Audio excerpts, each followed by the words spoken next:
Is the government handling the cost of living issue properly?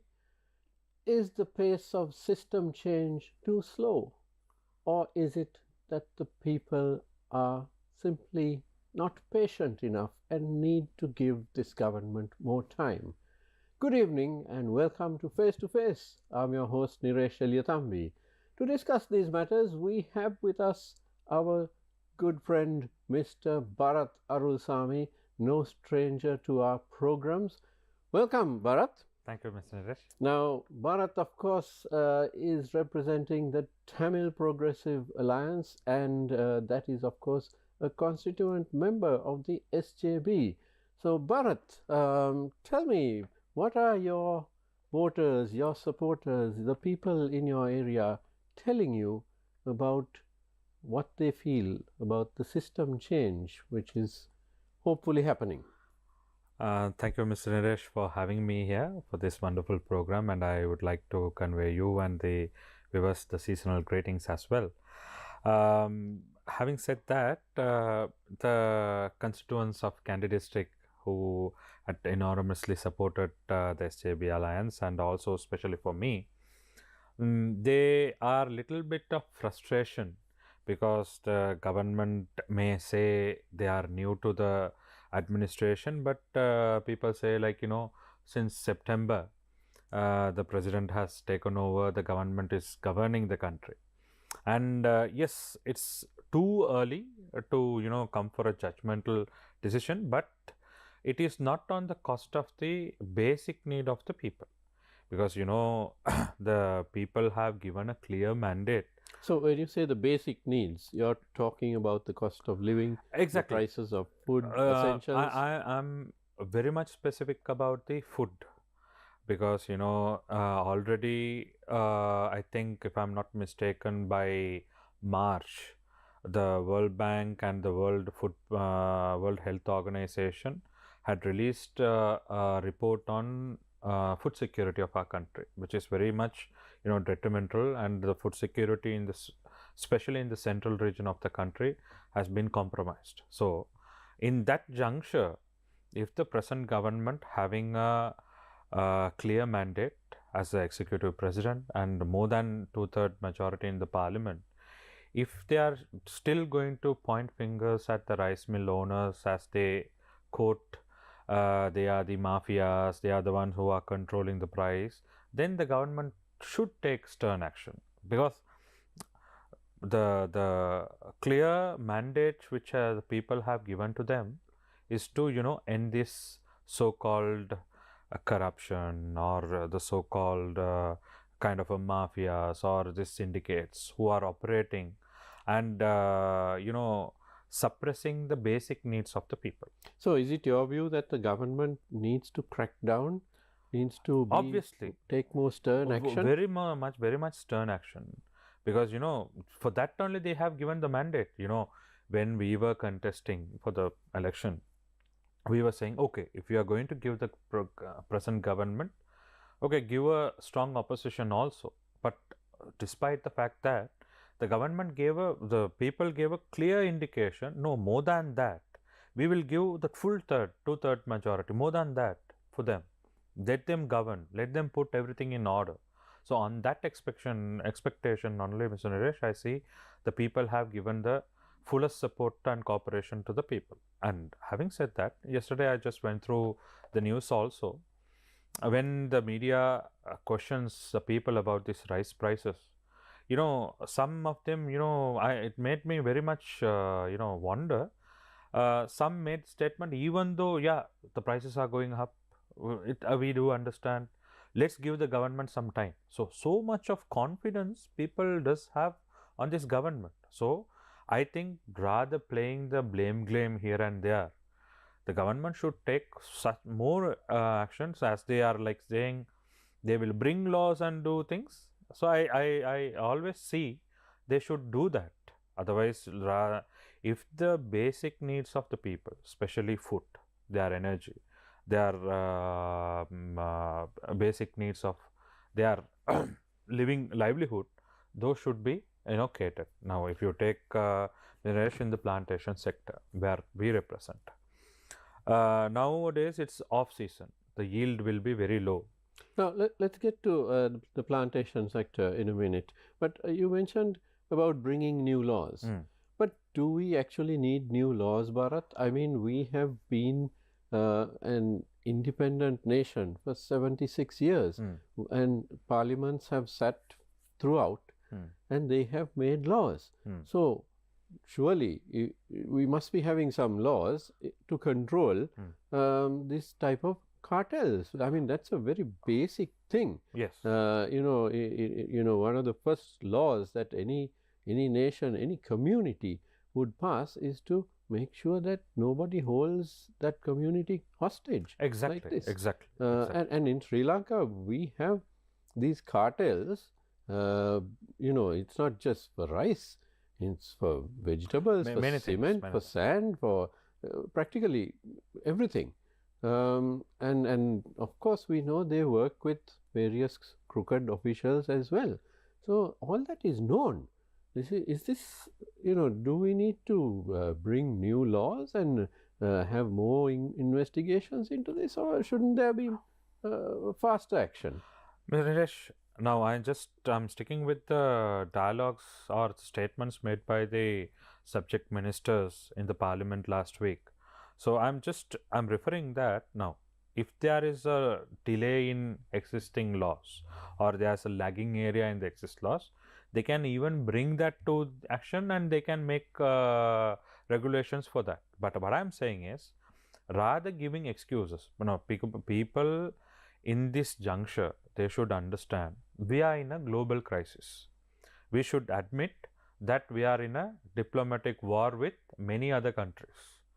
And also, this geopolitical tensions among our region is going to be vitally damage our system of supply. Now, Sri Lanka being a country. Yeah, but Bharat, we're talking about rice. That's what I'm saying. And of course, a few other essentials. But rice is not something that we depend on other countries exactly. for. So now what I'm saying. This is what it's our staple. If the government can't handle this basic rice supply. Now I made a tweet as well, when I Google, the AI is saying Sri Lanka is a self-sufficient country of rice production. But we are. Because according to the statistics we produce enough rice. But according to the minister concerned, the entire self-sufficiency is handled by the rice mill owners. Okay, so he is blaming SJB is giving national list to a rice mill owner, and he is saying we are going that they are like keeping in a hidden silos. So these are some excuses. No, let's discuss. Whether the SJB or whoever wants to give a nationalist seat to a rice mill owner or anybody. Yeah. I mean, that is the right of that party. Exactly. Fine. So that has to be accepted. But then you mentioned that, these hidden silos. Where in Sri Lanka can you hide anything? Exactly. Right? That is my question. We are a nation of nosy barkers. Our neighbors know exactly everything that's going on in our houses. Exactly. So how do you? We're talking about thousands of tons of rice. So, Naresh, in putting in a nutshell, if this will reflect on the government managing this rice issue or essential staples or the vegetable or the coconut, let's say the egg or chicken or whatever thing, if the government can't handle the basic need, especially food or rations, the reflection will be very detrimental for the government. And also, if the rice mill owners get away with this, with all these allegations which are being leveled at them, we assume those are correct, then of course all the other cartels will also be very happy and will be flexing their power. Now see, Mr. Naresh, another subject which we are all in a confusion. Now this vehicle market.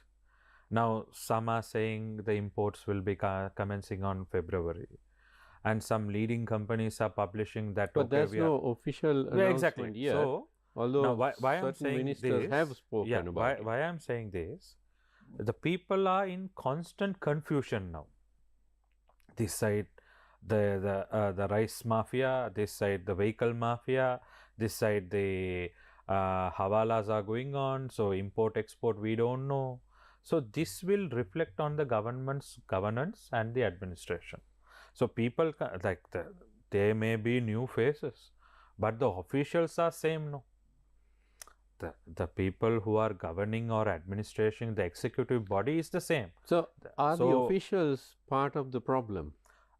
officials should, so officials are there, the leadership has been changed, so the leadership should implement their intention, what they have promised to the people through the administration circle. But if they are going to depend on this entire administration system, it will cripple them also. And they have allocated like for these 76 years nothing has been done.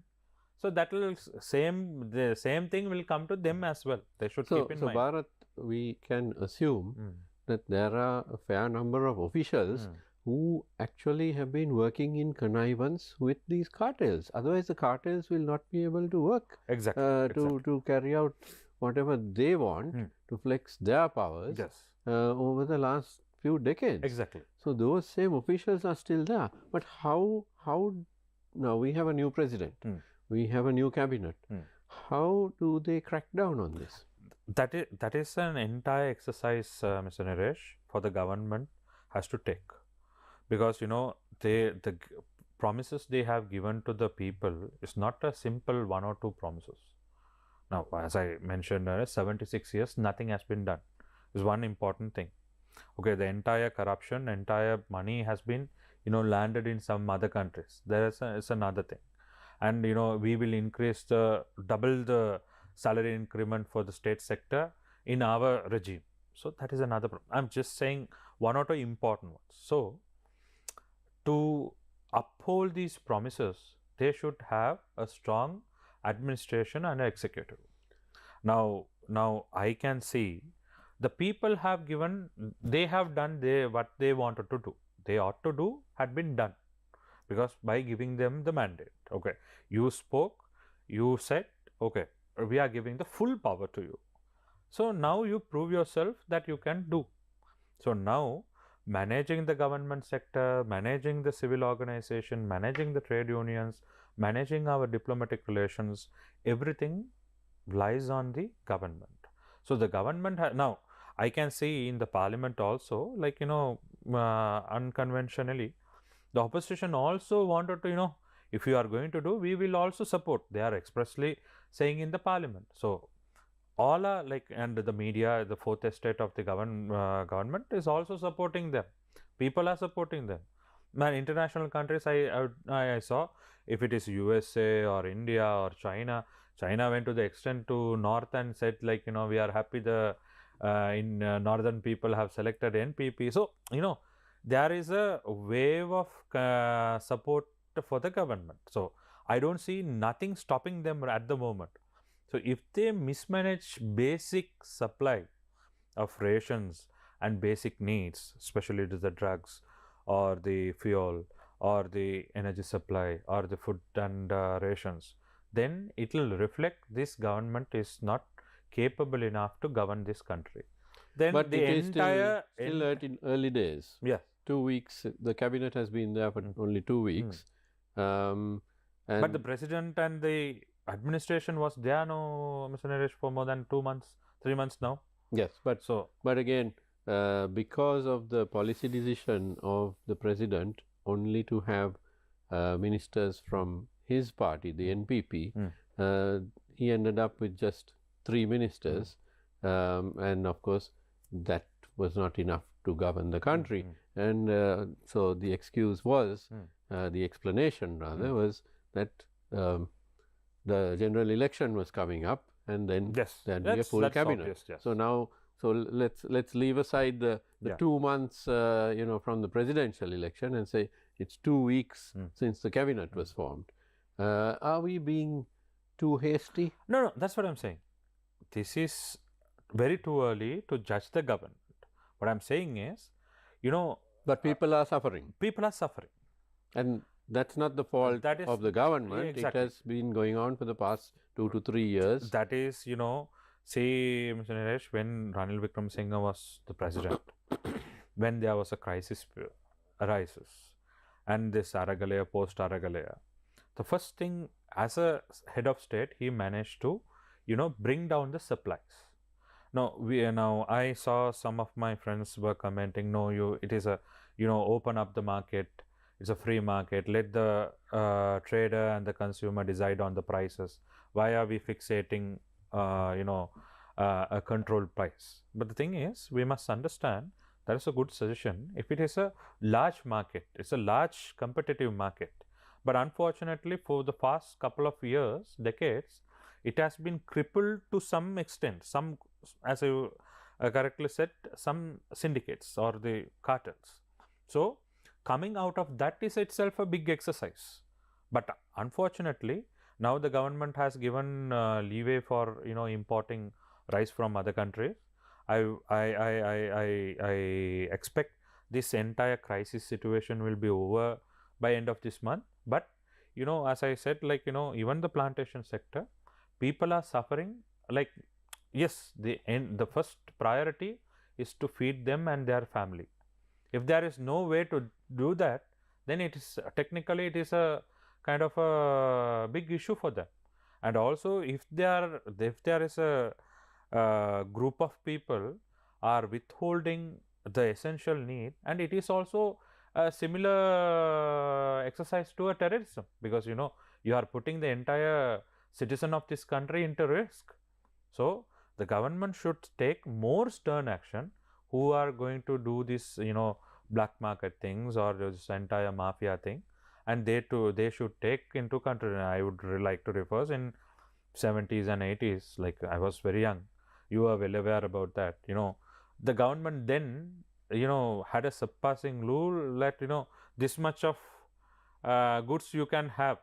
You are speaking about the hoarding law. Yes. And the hoarding law, as far as I know, those are still there. Exactly. As far as I know, no one threw it out of the window. So you can't actually, even today, you can't have a huge stock of 1,000 kilos of rice in your house. That's true. You can't do that. Exactly. Whether it's rice or sugar or whatever, you're not supposed to hoard it. Yeah. And that is quite a normal law in most countries. Exactly. So what I'm saying is, there is enough room and enough time for the government to take stern action, especially on the supply. So I would say, now this government should not limit themselves in this basic problem, because their promises are very much high. We are looking at revolutionary changes on our accountability, our constitutional change, our deals with IMF, our diplomatic relations. So we are looking up very much. But if they are finding it difficult in managing this entire thing, like in this egg issue, coconut issue, rice issue, now this agriculture issue, then it's like it is the fault of the government rather, not the opposition. So I would say everyone is in their favor. They should take and lead the country for the betterment of the citizen. But Barath, my view is, it's very easy now to amend the constitution, to bring in a new constitution, because the 2/3 majority is there. Exactly. So that's easy. They simply need to write a new constitution, professionally, of course. That will take some time. And passing it is child's play, because the parliament is theirs. So that's easy to do. But dealing with the rice cartels and the vegetable cartels, that is more difficult. More technical now. Yeah, that's more difficult. You can't sort of write something and expect those guys to fall in line. There has to be stern action. No, that's the reason the entire system change, Mr. Naresh. Like when I participated in the earlier programs also, I said like, system change is not only changing the politicians. Politicians may come and go, but the established system here, that is the governance, the people who are in the governance, the public sector and the state-owned enterprise, our way of handling things, our relations with other counterparts, that all determines the system. If a person can bypass that system, then there is a big lag or big negative in the system. So the system should it's not only changing the heads of the politicians or the parliament members. It is also changing the entire administrative culture. So as I always harp on the fact that the accountability component of a country. So if you are if I am a public representative, if you are a journalist, if you are a politician, if you are there's a banker, if you are a public officer, they should have an accountability over the state. So if there is no accountability over the state, then it will pave way for all kind of corruption. It's not only corruption in way of money, it's way of corruption in the service. So I would say the government should immediately mitigate these issues and focus on more reforms, more understanding, more administrative structure.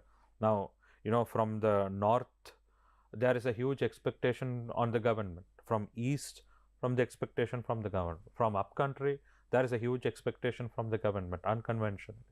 So these should be reflected in their day-to-day political activities, political business. Now, Barath, you use the word accountability. Now, that's a big word. It's a very professional sounding word. And you will see in the IMF diagnostic reports, Yes. I mean, the word accountability must be there about 100 times. Yeah. So these are very academic concepts. Yes. But the ground reality is something different. You can't, if you go to a government department and talk about accountability, people are deaf to that because it doesn't matter to them. But we have systems in place. I mean, you talked about the 1970s, and the hoarding law. But, who enforced it? The police. Your neighbor tips off the police saying, this man has, so 20 kilos of rice in his house, he's hoarding it. Yeah. You are raided by the police and they take the rice and take you as well. That's true. So, nobody needs to come and give you a sort of a lecture on accountability and where you got that from. Again, all the officials, they are also penalized. So, I mean, the same with the bribery. Now, we make a big hue and cry about I mean, even the name of the bribery commission is very long, right? But back in the old days, it was simply the police had a bribery department. And, they had plainclothes people who would go to government departments. As soon as they see something happening, they'd arrest the miscreants. Exactly. So we don't see that kind of action happening very often anymore. So isn't it a situation where the government servants, the departments which are supposed to handle this accountability, this big accountability issue, shouldn't they be taking more action? Because now it's very clear that this government has given the powers or has taken away the obstructions. So it's up to those, the bribery commission and all the other departments which are supposed to enforce the laws should actually do so.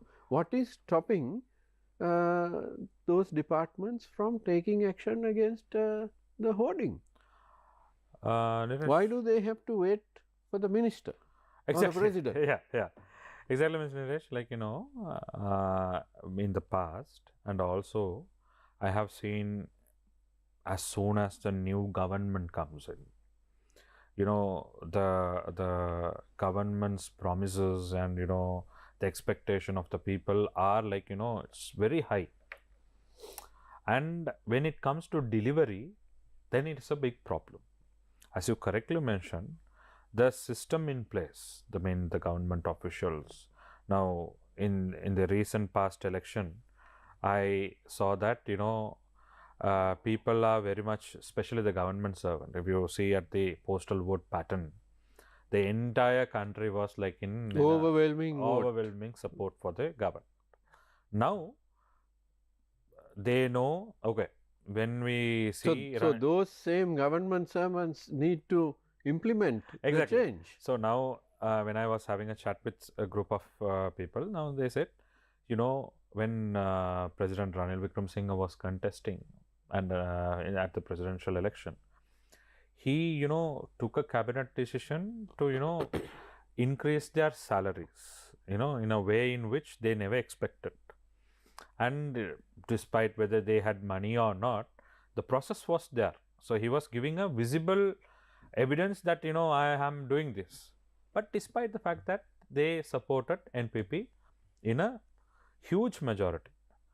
So this reflects the government officials are also ready for this system change. So they won't change like in isolation, no, Mr. Naresh. So there should be a proper governance. But why not? Are we a passive nation? No. Are we simply waiting for President AKD to say, go ahead and do this? What I'm saying is, no, President won't come and interfere in environment department. Okay, environment department. Exactly, because Candy branch. Okay, you do this. Because again, that is political interference. Exactly. So what I'm saying is, it is the time for everyone, including me, including any citizen of this country, to take a overall of this entire system. So I don't see that is happening, immediately. Yeah, no sooner the election concluded, all said, okay, we have brought our government. The government servant were like, pride. And I saw this, the Ceylon Electricity Board union person told, this is our government now. Now we are the owners of the electricity board.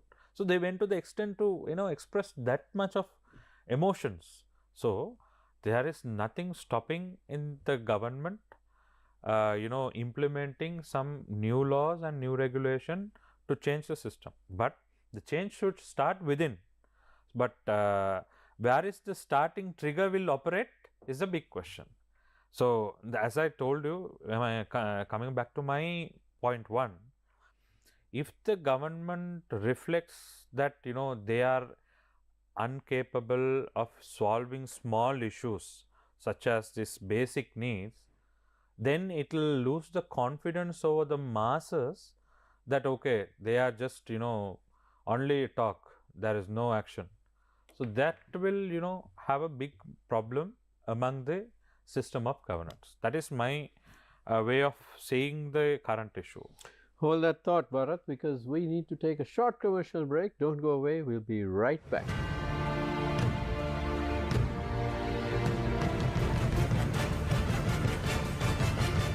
A trusted place for your fixed deposit. Valuable FD, a symbol of stability.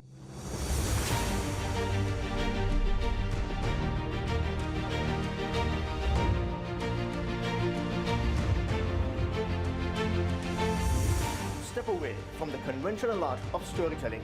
Get ready for the Newsfirst Breakfast Rundown with me, Zulfik Farzan.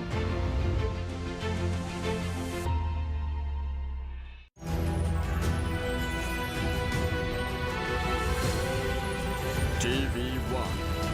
TV for life.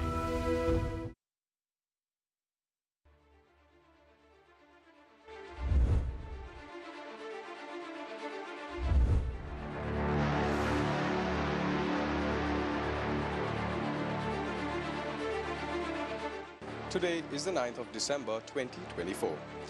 Lohan Ratwate's case was taken up in court today. And to get more details about this story, let's talk to Thina Thilakaratna. Yes, Devin, now the case in which a car accident which occurred on the 6th of December where Mr. Lohan Ratwate, who was believed to be driving under the influence, he was arrested, and today he was the case was taken up before court, and the fourth magistrate Tanuj Al-Ahmali granted him bail with two sureties of 1 million rupees each. Now, he was arrested, as I said, on the 6th of December, where he collided with another car at the Kollupitiya junction. Now, police officers also said that he was driving under the influence of alcohol and a drug was present at the time of the incident. We got more stories coming up, but for that, our viewers will have to be tuned in for our primetime news bulletin at 9 p.m. Thank you, Tinal. And we have been closely following up on the situation in Syria. And to get more details about the developments on the situation in Syria, let's talk to Jawad Abdin.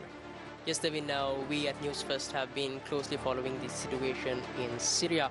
And now recently, in the most recent updates, Russia has requested the UN Security Council for an urgent meeting regarding the situation in the Middle East. Now, at the same time, now there have been reports of inmates being detained in a prison in Syria, and now we do know that these prisons have several secret doors and doors that are quite difficult to find at times. Now the Syrian Defense Force, that is the Civil Defense Force, have launched a special team to look into this matter as well, and so far the White Helmets, which is also known as the Syrian Civil Defense, say that they have not found any of the secret doors that are being talked at the moment. Now a comprehensive report on this story will be available on our bulletin tonight. Thank you, Jawad. Now, as always, to get a more comprehensive report on all of these stories, stay tuned to our Primetime News Bulletin at 9 p.m. on TV1.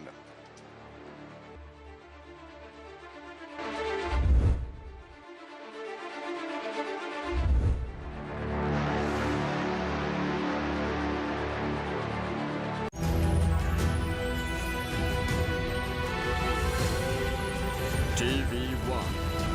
TV for life.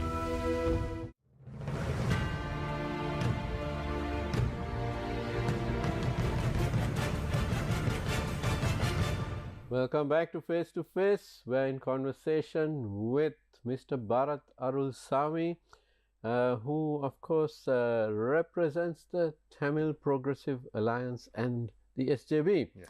Barath, now I asked you a question earlier before the break. Are we a passive nation? Because in many countries, if the people, the public, get to know that the mill owners are hoarding stocks, or somebody else is hoarding stocks, let's say it's not the mill owner, but somebody is doing so, and driving up the cost of rice, the staple diet of the people, I mean, that person would not be able to walk on the road or to drive on the road. There would be protests outside his house, outside the mills or warehouse or wherever.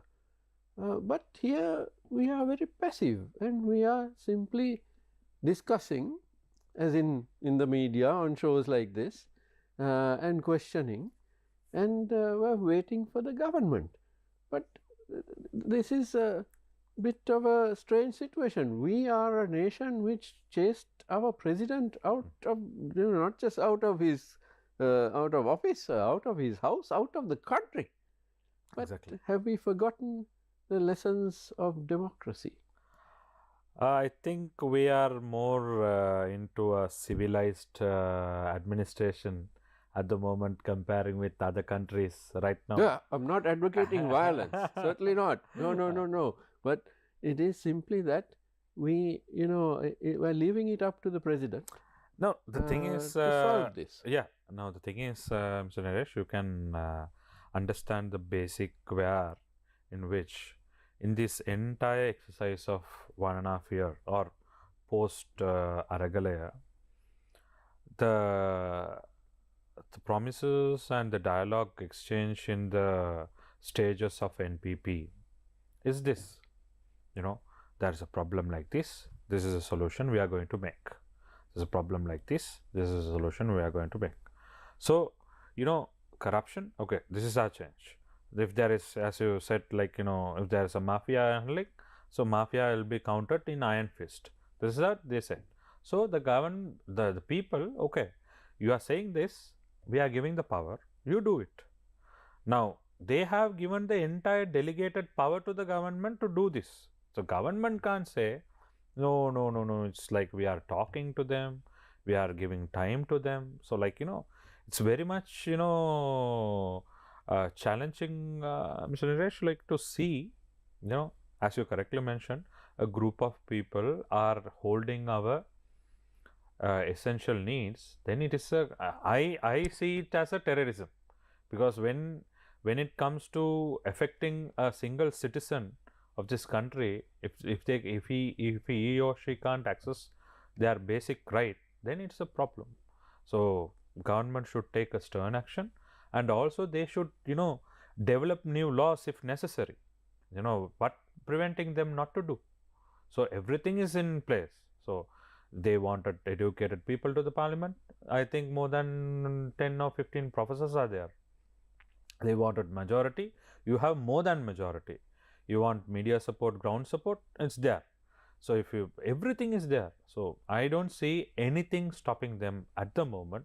So let them. Do you think that the officials, the high-ranking officials in these government departments and ministries are giving their full support? Are they advising properly? Maybe sometimes in a other way around, these people who are they sabotaging the process?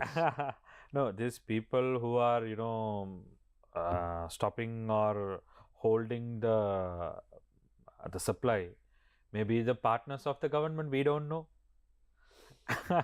Well, we have to give the government the benefit of the doubt, Yes. and that they will resolve this. Yes. I'm sure they will. Exactly. It's just a matter of it seems such a shame Yes. that these mill owners or whoever And also responsible are getting Mr. away Naresh, with this. to be to the point, where even though there is a controlled price, the shop owners who are doing this, retail shop owners, they are selling it in a high price. What they are saying, we didn't get it for the control price yet.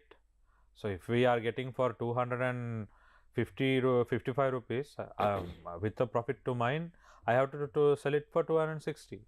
So when it goes to rural area, furthermore, so you can't in 1 or 2 days, you can't bring everything into under control. It's a long process from the consumer to the manufacturer and the producer. It's a big task we have to do. And the problem is not at the retail end. It's not the shopkeeper in the Exactly. village who is jacking up the price. He's Yes, if he's they getting it don't at a get the particular supply. wholesale price. But I would suggest, Mr. So one can ask, okay, you are talking this much. What is the solution you are proposing? I would say now we need to, especially in the rice cultivation, we need to protect the farmers, as well as we have to sufficiently provide the essentials for our consumers. So at the moment there is a scarcity on the rice. So until such time, you can open the traders to import and supply. At the meantime, the government should take rapid action empowering the farmers. Now the government has announced that it is going to import, I Yes. think, 70,000 tons of rice. So and this is going to be done through the CWE and the State Trading Corporation. Yes. Now, is that the ideal way to go? No, I think the Sri Lanka State Corporation and Satosa bringing that, it'll further complicate the issues. No, Because, now Satosa in particular, Yeah. over the years, has been how- riddled by corruption. There have been so many Yes, allegations. and State Trading Corporation also similarly, they don't have, ultimately they should go and go to the trader and they wanted to bring that and they will purchase from that and they will give it to the market. So instead of that, if the traders can import rice from India or anywhere they wish to and give it for a reasonable price for our people, it is much more practical way to mitigate this entire mafias and so-called corruption for a time being. And at the meantime, you can develop some kind of a system. I heard they are trying to get some data analysis of how much paddy given to the mill owners and so how they are going to take it for the rice production. So all that can be done in a month or two, but immediately we should have setting aside our socialist goal or homemade goal.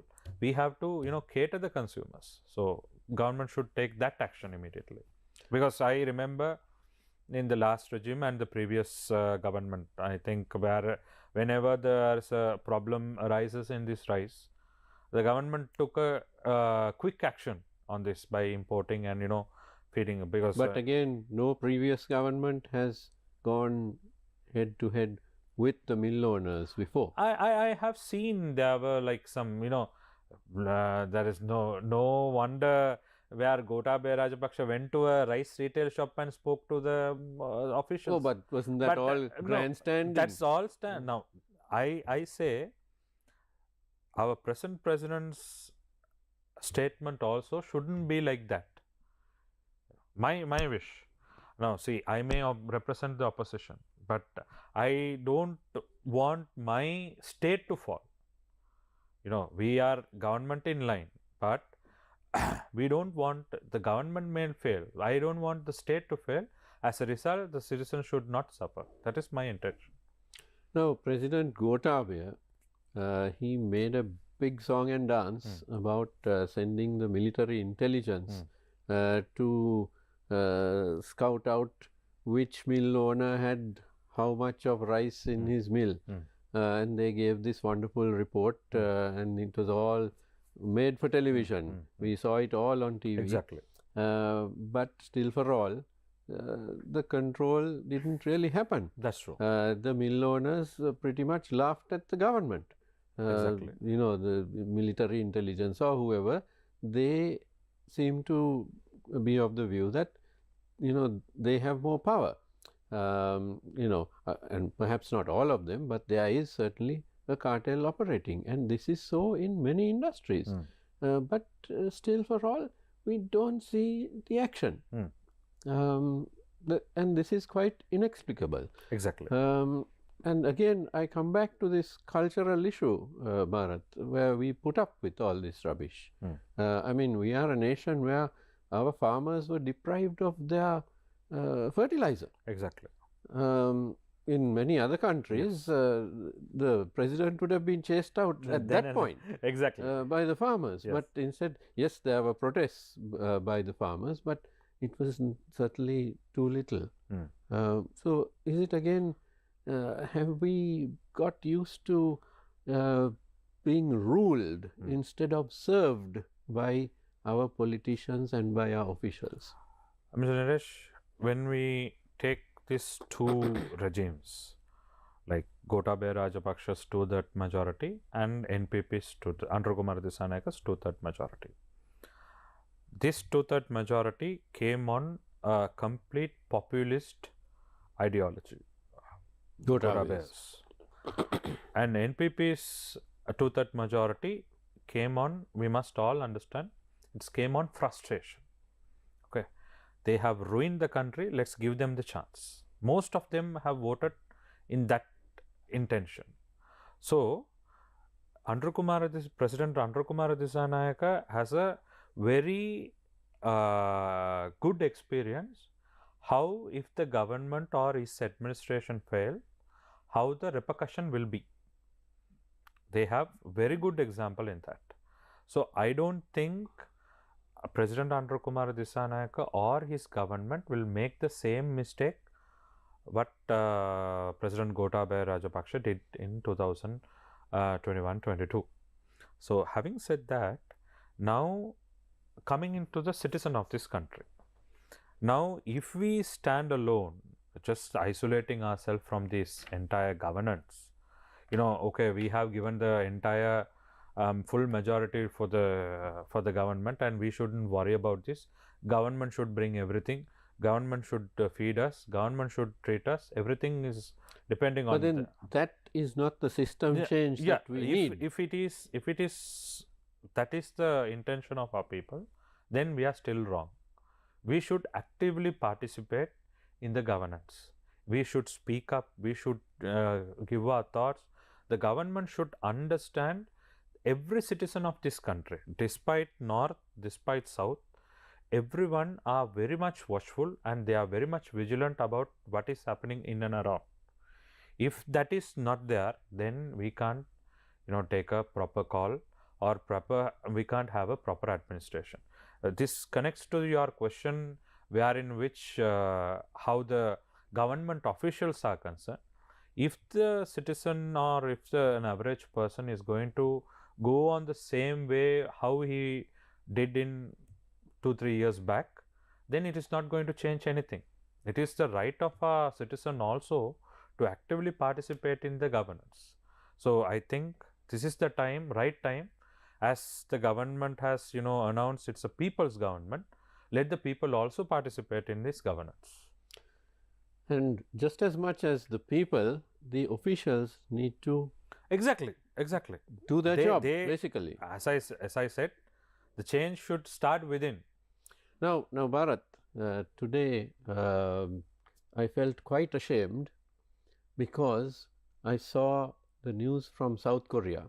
Now, of course, we know what happened last week, where the South Korean president declared martial law, and then quickly the parliament overruled him. And of course, now he is under investigation. So today, the head of South Korea's, let me see what it's called here, the head of South Korea's Corruption Investigation Office for High-Ranking Officials. They have such a thing. So high-ranking officials, there is a Corruption Investigation Office for them. So the head of this office was asked in Parliament what he has done regarding this investigation and to describe what he has done. And the first thing he said was that he has put a travel ban on the president, the sitting president. So the president can't go overseas, out of the country. So I was thinking to myself, wow, that's democracy. Yes. I mean, that guy, he doesn't care that it is the president. Yeah. He just simply knew Parliament is supreme. Parliament has to answer to the people. He has to answer to the people. And there we go. The president, basically, his passport is worthless. Why is it that we don't have that kind of spirit? Mr. Naresh, this is referring back to my accountability component. Since there was a system of governance in this strict or rigid accountability, there is that official had made that statement. If there is an immune to given to the president, he can do whatever he wants and just walk away, then it will pave way for ultimate corruption. Yes. You can see. But I'm not talking about our president. I am talking about, now where rice mill owners, where private companies which are importing sugar are dictating terms, garlic scams, you name it, we have it. And my point here is that if the officials are not acting as they should, that is a huge part of the problem. Why the officials take a very lenient role in this, Mr. Naresh? Okay, why should we go and enter into a mess? Now, in this past... But it's their job to sort out the mess. What I'm saying, let me finish. In this past, let's put it from 2000, after 2009, after the war. After the war, when you see the administration, if Mahinda Rajapaksa was, thrown out, then comes the new government. They protect the people who did some wrong, and they continue to come into power next time. So the government servants are in a very crucial situation to take a decision. And if it is when it goes to the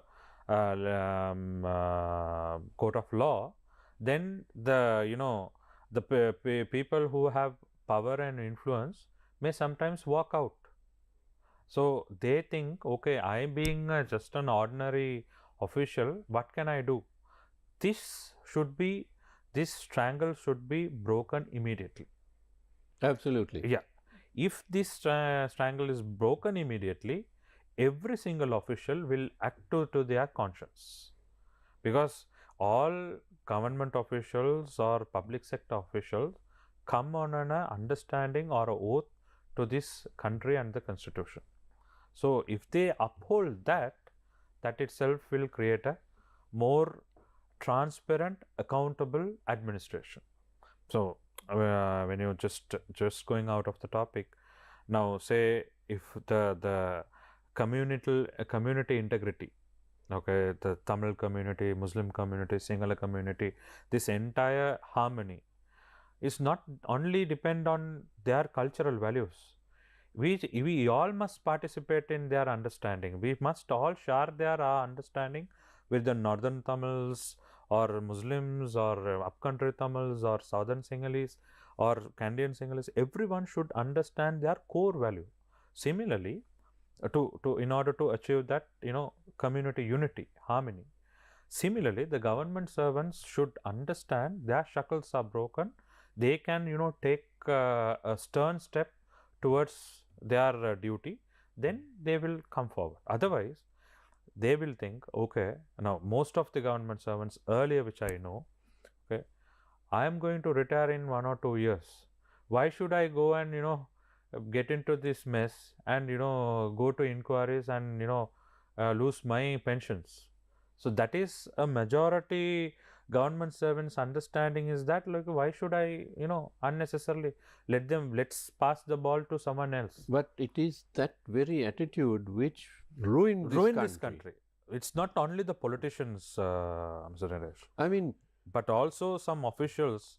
This kind, I don't say they are more than corruption. This attitude, why should I let them but do? Barath, this is exactly what, when President Gotabaya Rajapaksa decided to ban chemical fertilizer, I mean, someone among the officials should have told Exactly. him. Should have told him, and not one, all of them should have I told remember, Mr. Naresh, when we were there, we were continuous. Now, when it comes to tea plantation, now if they wanted to do Now the plantations are still suffering from the effects we of made that a fertilizer very, ban. very clear statement to President Gotabaya Rajapaksa. I was part of that. This one tea plant, to take it, the entire toxic element of that tea plant will take more than 4 years. Already people are suffering without fertilizers. The yield were low, and there is no, like, by Maithripala Sirisena banning the this weedicide, that affected the industry completely, more than 60%. And also, if you ban this, then there were some of his catchers were saying, no, we are going to take it as a, it's an organic hub. You know what happened eventually? Still, our people are suffering without weedicide and pesticide, not a proper maintenance, there is no replanting, no recultivating, nothing. And now you were speaking earlier about the fact that the yields during this time of year are down. So there's another issue where the plantation community is concerned, isn't it? Would you like to elaborate on that? Because now, again, that is directly related to the cost of living. Exactly. Now, Mr. Naresh, when you see now, even in the plantation sector, I think in Kandy district, and there is no Tamil NPP candidate won the electorate because I got the highest vote, but I couldn't enter the parliament. But comparatively, other areas, Nuvarlia, there was a high majority, Badulla, there was a high majority, Ratnapura, Kagaul, even in south. So when you take the plantation sector concern, there are high NPP involvement in there, and people have placed their trust on them.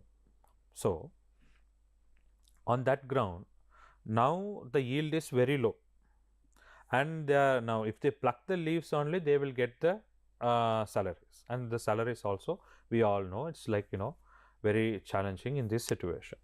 Now since there is no proper mechanism, now I heard in my district, Kandy district, if you pluck, earlier the norm was 18 to 20 kilos. Now they have increased another 2 kilos. So if they don't pluck that norm, they are calculating the salary at the rate of 50 rupees. So the average income of a plantation worker becoming very low due to the climatical changes and the seasonal changes.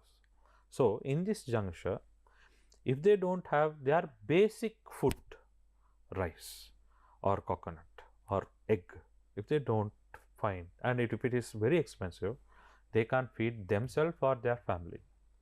So government should take into consideration, just by marketing in the parliament or in the stages saying that we can understand your empathy, we are empathy, and also you guys are having only a poor lifestyle, that doesn't solve our problem. Our problem is far more than that. Our understanding, our recognition, our rights, our development, there are a lot of things. Okay, so when I was being the chairman of PHTT, I tried to That's a plantation housing. yes, Plantation Human Development Trust. I managed to get some nutrition program to the plantation sector, adding nutrition values into the consumable items of the workers, because some or other we should mitigate the nutrition problem. But similarly, since the government has full mandate of everyone, now they should more focused on them and introduce more revolutionary programs to the plantation sector. This is what we expect. If they fail to do and just give excuses like this, then it is a problem. As I told you in the very inception, yes, it's too early to judge a person, but it's never too late to take an action, because our lives are in risk. So they shouldn't give some kind of an excuse in way in which to satisfy the people, because if the government fails to provide the basic needs, what is happening geopolitically. So if there is a crisis in Arab Spring and also the crisis in international waters, so then if we can't manage our basic needs, how we are going to manage our geopolitical tension or international tension is a big question. But this government does have the full support of, I think, all countries. All have expressed their intention, but it all depends on how they use express that mandate and that confidence. Exactly. Thank you very much, Barath Arullsamy, representing the SJB, and of course we'll have you on our programs much more often as well, now that you're not so busy with elections. Yes. And I'm afraid on that note, we are out of time. Thank you to you at home for watching, and don't go away because the news is coming up next. So have a good evening.